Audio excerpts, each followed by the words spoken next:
Arlind, e bërën një, po themi, një shpjegim për atë që ka ndodhur në Hungari, por e vërteta është që Shqipëria ka një ngjashmëri të jashtëzakonshme me atë të Hungarisë të 6-7 viteve të fundit, parasysh se opozita ka qenë po kështu e fragmentuar, e vogël dhe asnjëherë nuk ka arritur që të bashkohet për 8 vite, 7 vite, dhe betejë atyre ka qenë më shumë ndihmë ndaj Orbanit se sa që ka bërë diçka, parasysh se kanë qenë pa projekt, pa vizion dhe shpeshherë kanë bërë bashkime teknike. Ky ka qenë fati i opozitës. Dhe ajo që ka ndodhur në Hungari, që mbranda sistemit, ose mbranda partisë së përshtetshme, ka dalë grupi i cili e ka shkërmoq Orbanin, dhe nuk është opozita që e ka shkërmoq Orbanin, ajo veç u bashku ides dhe pafuqisë e tyre në një projekt që ky djalosh, ose ma gjarë mund të themi, realisht e përmbysi nga mbranda. Ngjashmëria u bashkuan disa forca. Po, u bashkuan disa forca, u bashkuan. Të futim, ja një sekund. Jo pra tani, po se po i lam për të duke fjetur. More, kjo është, unë mendoj që kjo është shumë e rëndësishme për ta dhe opozitën. Normal. Edhe për Saljanin, edhe për ty, nëse unë e kuptoj që ideologjikisht ti mendon që moralisht do ta fitosh betejën ndaj një pushteti. Unë mendoj që këtë nuk do ta bësh kurrë, nëse e ki premis vetëm çështjen morale.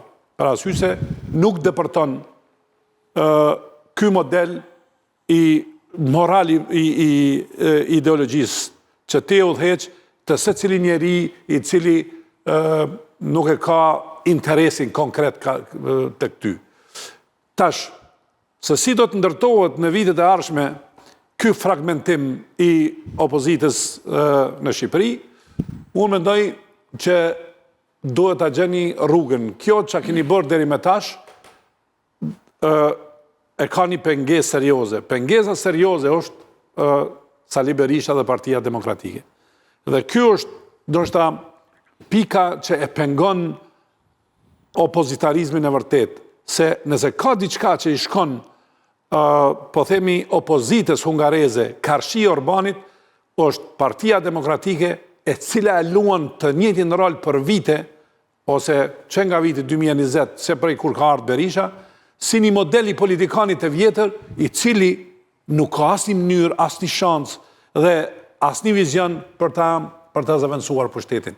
Mbi këtë pikë, më trego edhe ti dhe Saljani që jeni këtu, si kjo opozitë fragmentuar me një lider të vjetër që gjithashtu e luan rolin e opozitarit, ta bëjnë ndryshimin pa e prek substancialisht Partinë Socialiste brenda. Nëse milioni dhe 2 minuta, dhe pastaj nuk flas dhe ju dëgjoj me ëndje, ju bëti dallim midis qasjes morale të lëvizjes së bashkë dhe interesave të nda shoqërore. Unë mendoj që nuk ka kontradikt dhe dallim midis tyre, sepse qasja jonë morale në kupton që ne kemi gatishmërinë, vullnetin dhe idetë që të përfaqësojmë interesat e vërteta materiale dhe jo vetëm materiale të shumicës dërmuese të shoqërisë shqiptare, punëtor, pensionistë, shtresë mesme, bizneset vogla, rinjë e kështu me radhë. Pra nuk është çështja që ne i kërkojmë qytetarët e Republikës së Shqipërisë të bëhen ëngjëj. Nuk ka nevojë të bëjnë ëngjë, mjafton të shohin me konsekuencë, me racionalitet, interesat e tyre, po jo thjesht sot për nesër, po edhe çik pas nesër e në vimësi. Tjetra, ka një dallim midis Hungarisë dhe Shqipërisë. Ju e thatë me drejtë që Peter Magyari ka dalë nga entouragji i Orbanit. Mirë po, Partia Socialiste në Shqipëri, unë mendoj që është një shkretir nga vepame politike. Edi Rama tashmë i ka kastruar politikisht të gjithë ata që mundet të bëjnë një farë rezistence brenda PS-s. Nuk mund pritet kurrë që në Shqipëri të dalë dikush nga PS-ja dhe të udhëheqë një opozitë ardhshme. As e mendojnë ata që janë brenda. Tjetra që ka rëndësi. Sot ne po flasim për Hungarinë, për modelin hungarez. Mirë po, ne mund të flasim për modele që janë më afër nesh dhe që unë besoj që lëvizja bashkë ka më shumë ngjashmëri. Dhe dua t'ju kujtoj Kosovën dhe Greqinë. Le ta nisim me Greqia, modeli Sirizës, një parti që kërcen nga 1-2% dhe qeveris Greqinë në kulmin e një krize ekonomike. Kosova, Albin Kurti nuk vjen si person që del nga brinjët e një partie të establishmentit vjetër politik në Kosovë. është një lëvizje qytetare me një grup të rinj kështu me radhë dhe arrin zgjedhje mbas zgjedhje. Arlin, duhet pranojmë një gjë shumë thjeshtë, ose është në rregull Edi Rama dhe mbretëron, ose diçka e rëndësishme çalon te ajo që quhet opozitë. Opozitën e doktorit e njohin. Unë ju kam thirrë qëllimisht ju. Çalon tek opozita, por problemi është kuptojmë se cila mund të jetë ajo forcë lëvizëse që mund të krijojë një konsensus gjerë tek qytetarët dhe që mund të lindë mbi gjitha besimin. Peter me Gjarë krijojnë një kohë shumë të shkurtër. Salian. Po mirë, pa dakord. Okej, do të vazhdojmë bisedën. Do vazhdojmë. Okej, dakord. Salian, tani ti ke marrë për Një sekondë se u thanë disa gjëra që t'i qartësojmë njerëzit sepse është e rëndësishëm. Jo, si e përsove ti këte, unë të kam lexuar statusin e tua, po. Prandaj se kam disa gjëra që i tha Batoni të pasakta, se duhet thënë, po do them tani. Spari nuk është era parë që Viktor Orban ka pas kundër Evropën. Ka pas Evropën plus Biden në zgjedhjet e kaluara, presidentin e Shteteve të Bashkuara.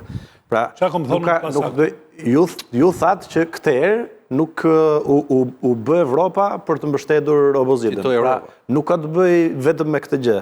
Pra, është element, po themi, periferik në raport me çka ka ndodhur në Hungari. Së dyti thatë një gjë tjetër, thatë që grupi brenda Orban, asnjë grup brenda partisë Orban nuk. Sa është grup, veç tash Magja. E thatë tani pra. Sa po e thatë, mbase nuk e pjesa e tij dhe unda. Nuk ka qenë politikan, ka qenë një zyrtar në partinë e tij, drejtor diku, diplomat në Bruxelles. Veç me thon fjalë. Nuk ka pasur një grup, nuk ka qenë një grup. O sa rrë gjështja tua. Po pra ta mbaroj unë se cila është e pasakt që thatë që është era parë që ky ishte kundër Evropës. Jo, është era e 15, gjithë jetën këtë punë ka bërë.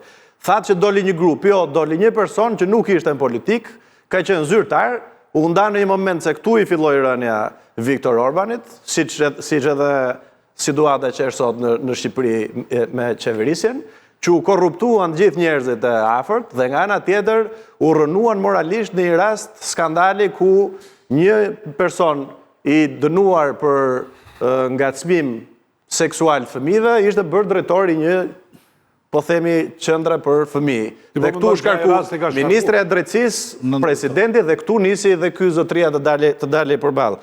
Tani pse është e ngjashme situata me Shqipërinë? Para se të dilsh matutje, çfarë është takot pasaktë me Shqipërinë? Tani, cila është e rëndësishme për Shqipërinë, mendoj unë?